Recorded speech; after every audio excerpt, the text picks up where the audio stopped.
या कन्नड़ में बोलना है? कन्नड़ा, हिंदी और ओके।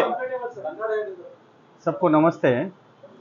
मैं सिद्धार्थ वोरा, कर्नाटक प्रदेश कांग्रेस कमेटी माइनॉरिटी का स्टेट का vice president, Jain international trade organisation JITO Bangalore का vice president and media incharge, civil defence का डिप्टी डिविजनल डायरेक्टरेट और सबसे ऊपर रेलवे मिनिस्ट्री में साउथ वेस्टर्न रेलवे का मैं ZRUCC मेंबर हूँ। ये मेरा छोटा सा परिचय है। Super, very nice. अभी आपके साथ यहाँ आने से पहले कम से कम एक 5 मिनट तक प्रकाश जी से मेरी बात हुई। तो सबसे पहले तो आपको एक बधाई है कि हिंदुस्तान में जो 25 करोड़ लोग बेरोजगार हैं, यहाँ से निकलने के बाद में आप उन 25 करोड़ में नहीं रहेंगे, आपको रोजगार मिल जाएगा। कम हो गया अभी। 25 करोड़ लोगों में से आपकी गिनती बाहर निकल जाएगी और आपको रोजगार मिल जाएगा। तो ये बहुत अच्छी बात है। इन्होंने जैसा भी बताया कि ये वैसे ये बात सही भी, आज हिंदुस्तान में लगभग 70 करोड़ मोबाइल के यूजर है, 70 करोड़ मोबाइल है, इंटरनेट यूजर।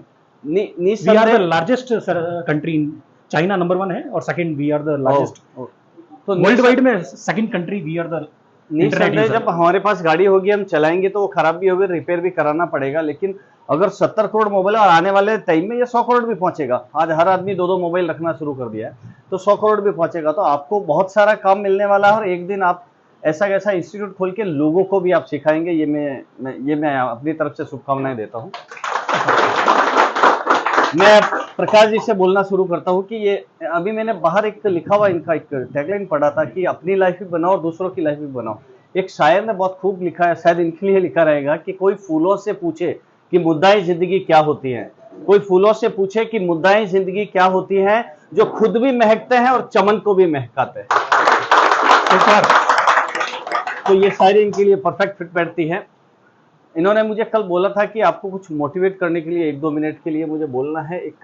आपको याद है एक बार बिल गेट्स जब इंडिया आया था तो उनको लास्ट जाते जाते उनसे पूछा गया था कि सर हमको सफलता का रहस्य बता के जाइए।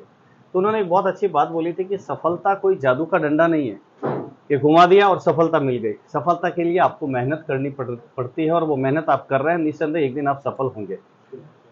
लेकिन आपकी सोच कैसी होनी चाहिए, वो सफलता के लिए आपकी सोच कैसी होनी चाहिए। आपने सुकरात का नाम सुना है? सुकरात का नहीं। सुकरात एक बहुत बड़े दार्शनिक हुए थे, उनके गुरु का नाम था अरस्तु।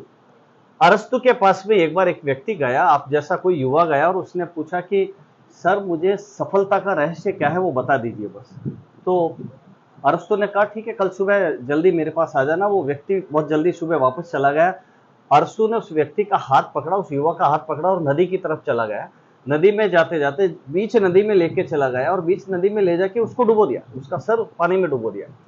और जब अरस्तु को लगा कि अब उसको बाहर नहीं निकाला तो ये मर जाएगा, तो अरस्तु ने उसको बाहर निकाला। और सबसे पहले उस व्यक्ति ने क्या किया, उस युवा ने एक लंबी सांस ली और फिर उसको पूछा कि बताओ आपने कैसा फील किया, अब सफलता कैसे मिली, कुछ आपको पता चला क्या? तो उसने बताया, फिर अरस्तु ने बताया कि आपको सफलता पाने के लिए उस काम में डूबना पड़ता है, उस हद तक डूबना पड़ता है कि अब मैं चला जाऊंगा, अब मेरी जिंदगी नहीं बचेगी, उस हद तक डूबना पड़ता है, तब जाकर सफलता मिलती है। तो ये एक सफलता का ये बहुत गूढ़ रहस्य हमको अरस्तु बता के गए हैं।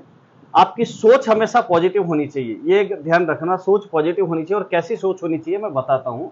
3 व्यक्ति मिलकर एक दीवार की चुनाई कर रहे थे। एक चौथा व्यक्ति उधर से निकला और उसने पूछा कि आप क्या कर रहे हो? तो पहले व्यक्ति का जवाब था, क्या दिखाई नहीं देता, हम लोग दीवार चुन रहे हैं। दूसरे व्यक्ति का जवाब था कि हम अपनी रोजी रोटी कमा रहे हैं। लेकिन तीसरे व्यक्ति के सोच में पॉजिटिव एटीट्यूड था, उसने कहा कि हम एक शानदार महल बना रहे हैं। काम तीनों का एक ही था, तीनों मजदूरी कर रहे थे, तीनों अपना रोजी रोटी कमा रहे थे, तीनों अपना घर चला रहे थे। लेकिन तीसरे व्यक्ति की सोच में एक बहुत बड़ा पॉजिटिव एटीट्यूड था कि हम एक शानदार महल बना रहे हैं। बस यही एक पॉजिटिव एटीट्यूड अगर आपने अपना लिया तो निस्संदेह जिंदगी में आप लोग बहुत आगे बढ़ेंगे, निस्संदेह एक दिन बहुत आगे बढ़ेंगे। साथ में एक सोच और होनी चाहिए, जिस जाति, धर्म, संप्रदाय, राज्य और देश से आप लेते हैं ना, उसको वापस देने की भावना होनी चाहिए। Very nice. किस रूप से? एक व्यक्ति रोज अपनी नई कार को धो रहा था, 5-7 दिन हो गए नई कार लेके रोज धोता था। एक पड़ोसी से रहा नहीं गया, उसने आखिर पूछ ही लिया कि यार ये कार तुमने कब खरीदी? तो उनकी बातें तीसरा व्यक्ति भी सुन रहा था।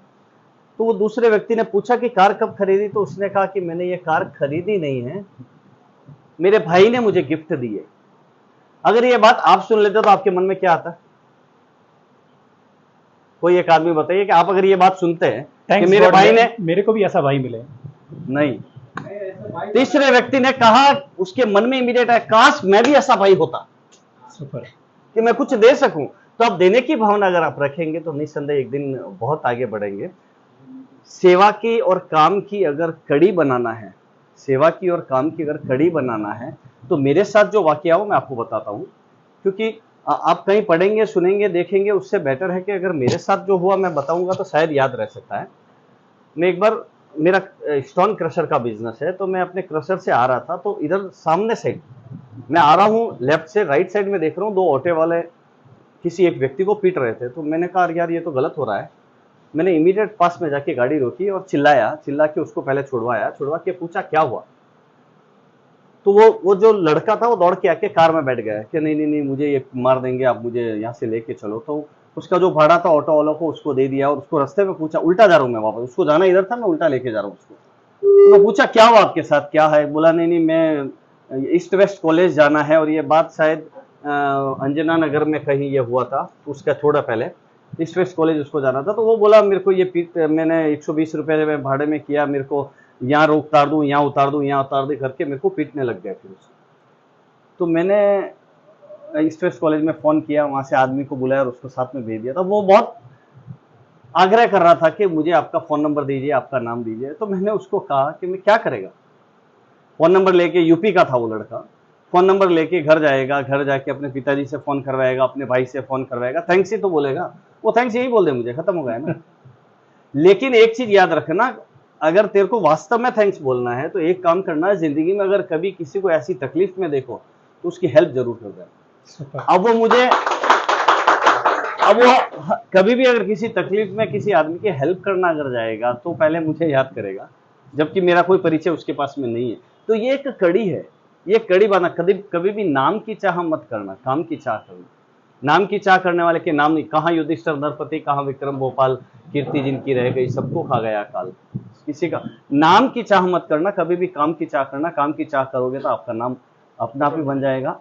और जो कुछ अभी आपने यहाँ पर सीखा है ये कुछ भी नहीं है, क्योंकि एक शायर ने बहुत अच्छा लिखा, ये आपकी प्रथम सीढ़ी है। अभी एक शायर ने बहुत अच्छा लिखा है कि जिंदगी की असली उड़ान अभी बाकी है, जिंदगी की असली उड़ान बाकी है, जिंदगी के कई इम्तिहान अभी बाकी हैं। अभी तो नापी है मुट्ठी भर जमीन आपने, अभी तो सारा आसमान बाकी है। और लास्ट में आप लोगों ने जो भी सीखा है, आपकी ज़िंदगी खुशनुमा हो, इसलिए आप सभी के लिए कॉमन एक शेर कहना चाहूँगा कि राह ज़िंदगानी का हर पल मुबारक आपको, राह ज़िंदगानी का हर पल मुबारक आपको, कामयाबी की नेमत रहे हर कदम पर आपको, बहारों की बुलंदी रहे हर फिजा में आपको, और खुशियों का सितारा चमके हर अर्श में आपको, खुशियों का जो काम सरकार के लिए प्रकाश जी कर रहे हैं, इनको बहुत बहुत धन्यवाद देते हैं। एक नॉमिनल प्राइस में आज जो आपको कोर्स सीख रहे हैं, अगर उसका अगर 10 गुना भी पैसा ले तो ये ले सकते हैं, लेकिन नहीं, मतलब आप ये बात बोली बहुत अच्छी लगी कि अपनी जिंदगी भी बनाओ और औरों की भी बनाओ।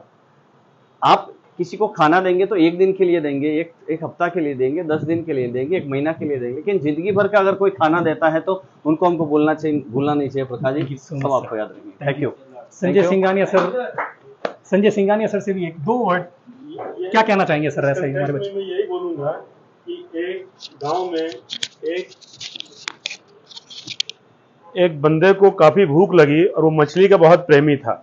उसने अपने मामा को बताया कि मेरे को मछली खाना है। तो वो बोला कि मैं आज मछली दे दूंगा, आज खा लोगे, कल खा लोगे, मैं तुम्हें मछली पकड़ने का ही हुनर सिखा देता हूँ। और वो इतना खुश हुआ, बाद में वो उसकी गरीबी सारी खत्म हो गई। तो ऐसा ही होना चाहिए, यानी नॉलेज और हुनर ऐसा होता है जो जितना बांटते हैं, जितना हम शेयर करते हैं, उतना हमारा बढ़ता है। कहीं कोई डाउट रहता था हम फिर से सीखते हैं, उसके ऊपर हमारे को भी माइंड में क्लिक रहता है। सो ऑलवेज लाइक, यानी मेरे ट्रेनर ऑलवेज नया अपग्रेड होते रहते हैं। उनको हर एक बैच के अंदर एक स्टूडेंट ऐसा मिलता है, एक प्रॉब्लम ऐसी मिलती है जो उसको अपग्रेड करती है, उसको नेक्स्ट लेवल लेके जाती है। आज के समय में बहुत सारे स्टूडेंट ऐसे रहते हैं जो सीखते भी हैं और सिखाते भी है, सिखाने वाले को कि कोई चीज नहीं पकड़ पाते तो वो पकड़ के आप सिखाते, तो वो ये आपका हुनर है। और आज दुनिया हुनर पे चल रही है। आपके पास पैसा है, कोई नहीं है, कोई तकलीफ नहीं है। आपके पास कुछ भी नहीं है, कोई तकलीफ नहीं। लेकिन अगर आपके पास हुनर है तो आपके पास सब कुछ है, आप कुछ भी कर सकते हैं। आपको 4 लोग बुलाएंगे, आपको 4 लोग बैठाएंगे, आपको 4 लोग सीखेंगे। रियल सोना बोल सकते हैं जो आपसे कोई चुरा नहीं सकता सर। मोबाइल छीन सकता है, चेन छीन सकता है, आपका नॉलेज कहाँ छीन सकता है, जहाँ बैठेगा फिर से। बिल्कुल डिजिटल यानी- वर्ल्ड है। आपको बैंक जाने की जरूरत है, आपका मोबाइल ही बैंक है। ट्रेन कभी सोचा नहीं था हम लोगों ने कि ट्रेन स्टेशन नहीं जाना पड़ेगा, टिकट आपके मोबाइल पे। प्लेन में चढ़ो, प्लेन की टिकट आपके मोबाइल पे, सब कुछ मोबाइल। ये इंडस्ट्री स्काई द लिमिट, बहुत आगे जाएगी। डिजिटल इंडिया है। पहले था सर रोटी कपड़ा और मकान, अभी रोटी कपड़ा मोबाइल है सर। बिल्कुल बिल्कुल।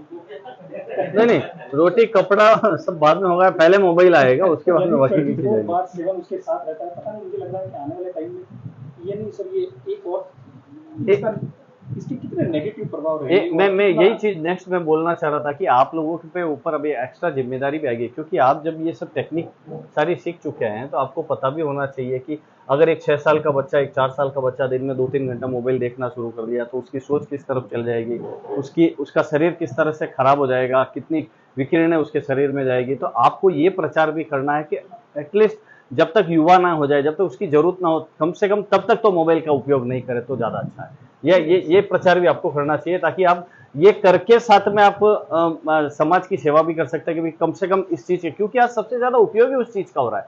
आदमी उड़ता है मोबाइल के साथ में, आदमी सोता है मोबाइल के साथ में। समाज की सेवा भी करनी, और सर बहुत एक्टिव रहते हैं समाज सेवा में। और जो समाज का नहीं है फिर वो किसी का नहीं है। समाज में रहना चाहिए, समाज के प्रति पॉजिटिव सोच रहनी चाहिए। यानी आप जिस कम्युनिटी से आते हैं वो प्राउड आपको कोई